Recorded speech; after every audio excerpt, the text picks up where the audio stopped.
Boss, for today's video i-share ko sa inyo dahil pati yung pag-broiler or pagpapalaki ng 45 days ay pinasok na natin. Ayun, no. Ayun yung kanilang tangkal.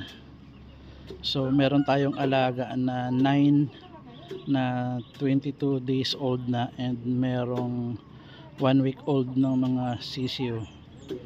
So medyo mahirap talaga yung pag-aalaga kasi kailangan parati mo silang nababantayan, yung pagkain nila, yung tubig nila, tsaka yung dumi nila. Yung ano doon is yung daily, yung pagpapalit ng tubig, tapos yung pagkain nila twice a day, yung pagpapakain sa kanila. So i-share ko sa inyo mga boss yung ano, yung aking mga alagang chicken.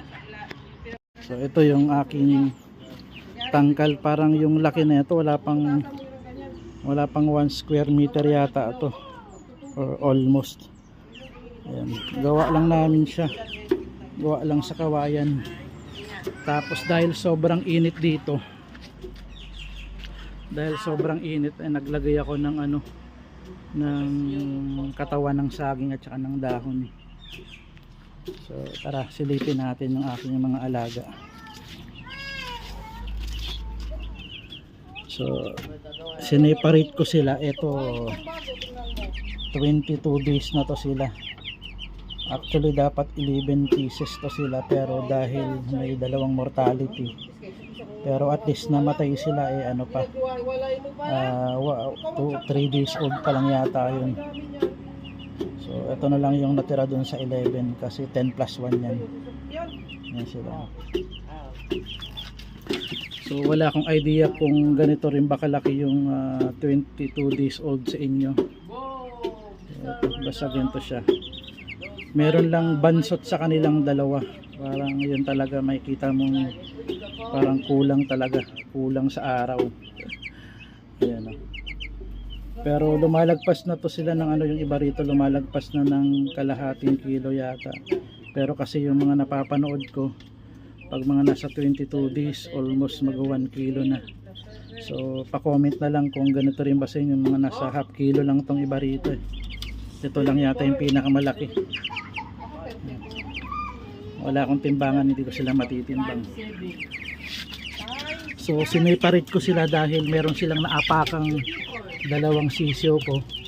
Naglagay ako ng division. So nandito yung aking mga sisiyo na 1 week old pa lang.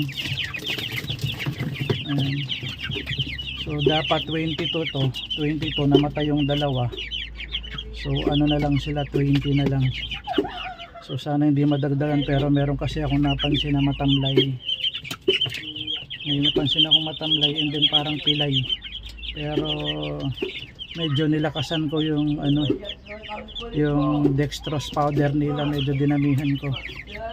Kasi all in na yung dextrose powder eh.